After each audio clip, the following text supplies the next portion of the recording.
नमस्कार बच्चों, आप लोगों का हम ये 5वां वीडियो होगा जो मैथमेटिक्स में पृष्ठीय क्षेत्रफल एवं आयतन का है। तो आज हम इसका एंडिंग करेंगे और आज हम जो आपको महत्वपूर्ण टॉपिक पढ़ाएंगे मैथमेटिक्स का वो है ज्वाइंट आकृतियों का संपूर्ण पृष्ठीय क्षेत्रफल या अध्यारोपित आकृतियों का पृष्ठीय क्षेत्रफल। तो ज्वाइंट आकृतियों का जो संपूर्ण पृष्ठीय क्षेत्रफल है उसमें हम कुछ आपको सिस्टम बताएंगे या फिर हम कुछ आपको इंपॉर्टेंट चीज बताएंगे जिससे आपको इनके संपूर्ण पृष्ठीय क्षेत्रफल ज्ञात करने में दिक्कत नहीं हो, क्योंकि यहाँ पर लोग समझ नहीं पाते कि संपूर्ण पृष्ठीय क्षेत्रफल वहां पर जोड़ना होता है तो निकालना होता है तो वहां पर सबके संपूर्ण पृष्ठ जोड़ देते हैं, जबकि ऐसा नहीं करना होता। जब भी ज्वाइंट आकृतियों या अध्यारोपित आकृतियों का संपूर्ण पृष्ठीय क्षेत्रफल निकालना होता हम केवल उन ज्वाइंट आकृतियों के वक्र पृष्ठों को ही जोड़ते हैं और नहीं जोड़ते हैं। ऐसा बहुत सारे लोग गलती कर देते हैं। तो यहां पर अध्यारोपित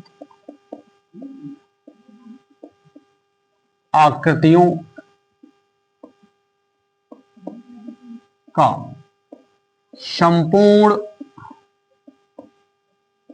पृष्ठीय क्षेत्रफल ज्ञात करना। आज हम तुमको सिखाएंगे अध्यारोपित या डबल जुड़ी हुई आकृतियों का संपूर्ण पृष्ठीय क्षेत्रफल। तो इसमें से हम पहले लेते हैं कि मान लो कोई अर्धगोला है,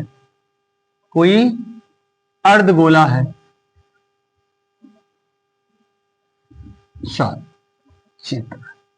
मान लो कोई अर्धगोला इस तरीके से आपका बना हुआ है और इस पर इसी आधार पर क्या जुड़ा है, इसी समान आधार पर एक शंख अध्यारोपित कर दिया जाए। क्या अध्यारोपित कर दिया जाए? शंख अध्यारोपित कर दिया जाए। तो इस पूरे आकृति का हमें संपूर्ण पृष्ठीय क्षेत्रफल ज्ञात करना होगा। तो हम क्या करेंगे? तो हमें बस कुछ नहीं करना है। इस संपूर्ण आकृति में हम देख रहे हैं कि कौन कौन सी आकृतियां विद्यमान है। तो एक तो आपका शंक्वाकार भाग है, ऐसा है, शंक्वाकार भाग है। और दूसरा क्या है आपका, वो अर्धगोलाकार भाग है, गोलाकार भाग है। तो अब इनमें हम क्या करेंगे, इस पूरे आकृति का संपूर्ण पृष्ठीय क्षेत्रफल या इस पूरे ठोस का संपूर्ण पृष्ठीय क्षेत्रफल ज्ञात करना होगा। तो हमें क्या करना होगा, तो बस इसमें लिखना होगा ठोस का संपूर्ण पृष्ठीय क्षेत्रफल बराबर होगा शंकु का वक्र पृष्ठ प्लस अर्ध गोले का वक्र पृष्ठ। इसी प्रकार से अगर हम कहें कि कोई बेलनाकार आकृति है, इसी प्रकार अगर कोई बेलनाकार आकृति है और इस पर कोई शंकु अध्यारोपित कर जाए, उसी समान आधार पर कोई शंकु अध्यारोपित कर दिया जाए, तो इस प्रकार से इस आकृति का हमें संपूर्ण पृष्ठीय क्षेत्रफल ज्ञात करना होगा। तो फिर क्या करेंगे, इस तरीके जैसे किरमिच वगैरह आ जाते हैं, किरमिच वगैरह, तो वहां पर ऐसे तंबू वगैरह, तो वहां पर इस तरह के सवाल पूछ लिए जाते हैं। तो हमें कुछ नहीं करना होगा, फिर से इसका वक्र शंकु का वक्र जोड़ देंगे, इसके साथ बेलन के वक्र पृष्ठ के साथ जोड़ देंगे, तो क्या आ जाएगा, इस पूरी आकृति का या ठोस का संपूर्ण पृष्ठीय क्षेत्रफल ज्ञात हो जाएगा। तो हम अब अगर आप लोग समझ गए हो कि अगर ज्वाइंट आकृतियों का कुल संपूर्ण पृष्ठीय या पृष्ठीय क्षेत्रफल ज्ञात करना हो तो हम क्या करेंगे, उन ज्वाइंट आकृतियों के वक्र पृष्ठ को जोड़ देते हैं, तो क्या मिल जाता है, उस पूरे ठोस का संपूर्ण पृष्ठीय क्षेत्रफल मिल जाता है। तो अब हम एक सवाल आपको देते हैं और हम लगाते हैं, और इसके बाद हम आप लोगों को इसी तरह का एक सवाल दे देंगे होमवर्क के लिए, ताकि आप लोग कर सके। जितना प्रैक्टिस कर लें टाइप वाइज उतना अच्छा रहेगा बोर्ड के लिए। तो एक सवाल है, एक ठोस एक अर्धगोले पर खड़े एक शंकु के आकार का है। एक ठोस एक अर्धगोले पर खड़े एक शंकु के आकार का है, जिनकी त्रिज्याएं 3 सेंटीमीटर तथा शंकु की ऊंचाई 4 सेंटीमीटर है। अर्थात त्रिज्याएं तीन तीन सेंटीमीटर कह रहा है, इसलिए हम कह सकते हैं कि शंकु का आधार और अर्धगोले का आधार बराबर है। इस ठोस का संपूर्ण पृष्ठीय क्षेत्रफल पाई के पदों में ज्ञात कीजिए। किसके पदों में? पाई के, अर्थात पाई का मान नहीं रखना है। तो एक अर्धगोला है,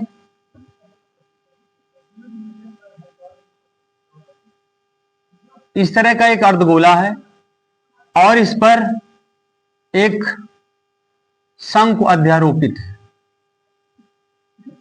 क्या है? इस पर एक शंकु अध्यारोपित है इस तरीके से, जबकि इसकी त्रिज्याएं रखी, दोनों की त्रिज्याएं अगर 3 सेंटीमीटर तो हम समझ जाते हैं कि इनका आधार एक जैसा है, अर्थात 3 सेंटीमीटर क्या है?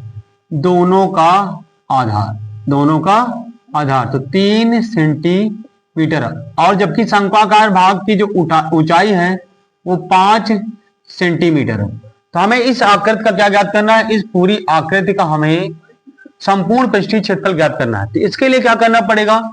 हमें शंकु का वक्रपृष्ठ चाहिए और अर्धगोले का वक्रपृष्ठ चाहिए। सूत्र हमने पहले ही क्लास में तुम लोगों को बता दिया था कि शंकु के वक्रपृष्ठ का सूत्र क्या होता है, अर्धगोले के वक्रपृष्ठ का सूत्र क्या होता है। तो शंकु के वक्रपृष्ठ का सूत्र होता है पाई आर एल और अर्धगोले के वक्रपृष्ठ का सूत्र होता है 2 पाई आर स्क्वायर।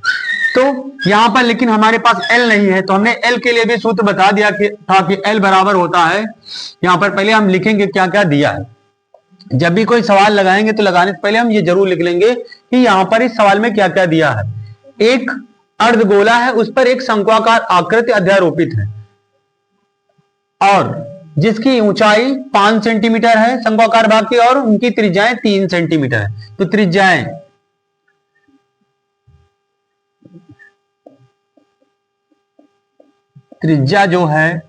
जो है इन आकृतियों की समान है, जो है 3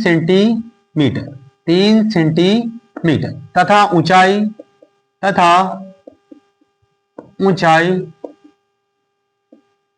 आपकी 5 सेंटीमीटर है।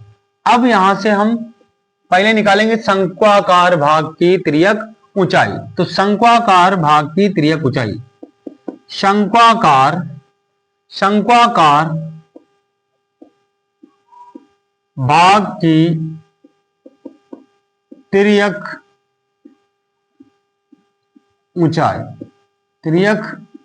ऊंचाई L बराबर जो होता है सूत्र वो होता है √h² प्लस r स्क्वायर, अर्थात ऊंचाई का वर्ग प्लस त्रिज्या का वर्ग, और ऊंचाई का वर्ग प्लस त्रिज्या का वर्ग। तो हमें हमारे पास हालांकि दे रखा है ऊंचाई भी और त्रिज्या भी। तो ऊंचाई 5 सेंटीमीटर, 5 पंजे 25 और 3 त्रिका 9, सॉरी शायद लगता है हाँ, यहां पर त्रिज्या 4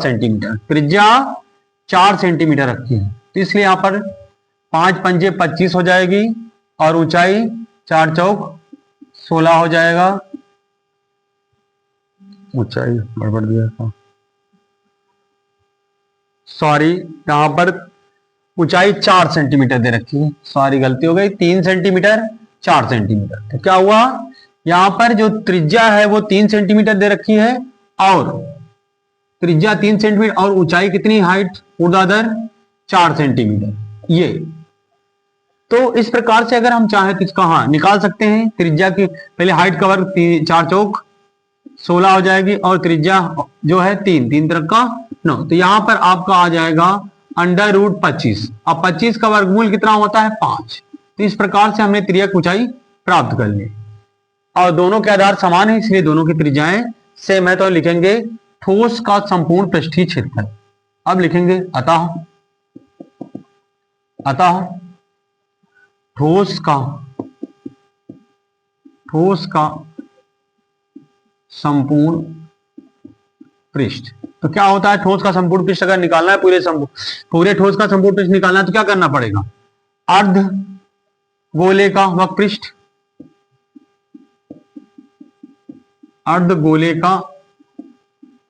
वक्र पृष्ठ प्लस शंक्वाकार वक्र पृष्ठ। तो अर्धगोले के वक्र पृष्ठ का सूत्र क्या होता है? अर्धगोले के वक्र पृष्ठ का सूत्र होता है 2πr²। दोनों के आधार की त्रिज्याएं बराबर, इसलिए हम दोनों के आधार की त्रिज्याओं के लिए स्मॉल आर का ही प्रयोग करते हैं। उसके बाद इसका होता है πr_l। πr_l सूत्र होता है।